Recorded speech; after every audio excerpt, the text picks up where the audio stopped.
माझी विनंती आपल्याला एवढी आहे, सगळ्या मतदार बंधूंना मी विनंती करेन, एका बाजूला पनवेलच्या असलेल्या महानगरपालिकेची अधोगती, प्रदूषण नियंत्रण नाही, तर विशेष आहे हे नियंत्रण करायचं आम्ही सांगत नाही. आता हे नियंत्रण करण्याच्या बाबतीमध्ये सुप्रीम कोर्ट सांगतंय. मुंबईला तर फार विचित्र आहे, एक फवाऱ्याची गाडी येते सकाळी सकाळी रस्त्यावर, किंवा दुपारी एकदा फवारा मारून जाते आणि मग कोर्टाला सांगतात की प्रदूषण वाढत होतं ते आम्ही पाण्याने दाबून टाकले. काय उपाययोजना करताय? माणसाच्या श्वासामध्ये रोज जाणाऱ्या प्रदूषणाला जबाबदार कोण? कधीतरी आपण एकत्र घ्या. इतिहास घडवण्याची वेळ आहे.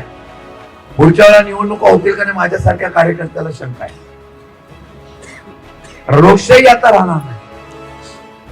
लोकशाहीच्या माध्यमातून एक हुकुमशाही जन्माला आलेली आहे. लोकांवर निर्णय लावायचे.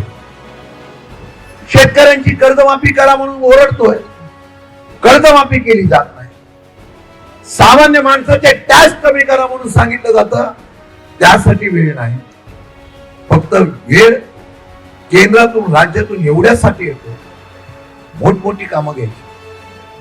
कधी डिफेन्सची कामं, कधी अख्ख्या देशातल्या रस्त्याची कामं, कधी अख्ख्या मेट्रोची कामं.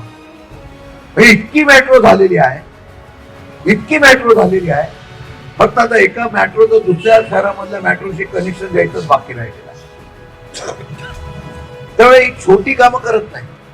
शक्तीपीठ 86,000 कोटी, अर्थात ते 4,000 कोटी दिले तरी पनवेलचा पाण्याचा प्रश्न मार्गी लागत नाही. परंतु सामान्य माणसाला काय मिळणार त्याच्यापेक्षा सत्तेमधल्यांना काय मिळणार याचं नियोजन करणारं सरकार जेव्हा तुम्ही पाहताय ना, त्याला विरोध केला पाहिजे.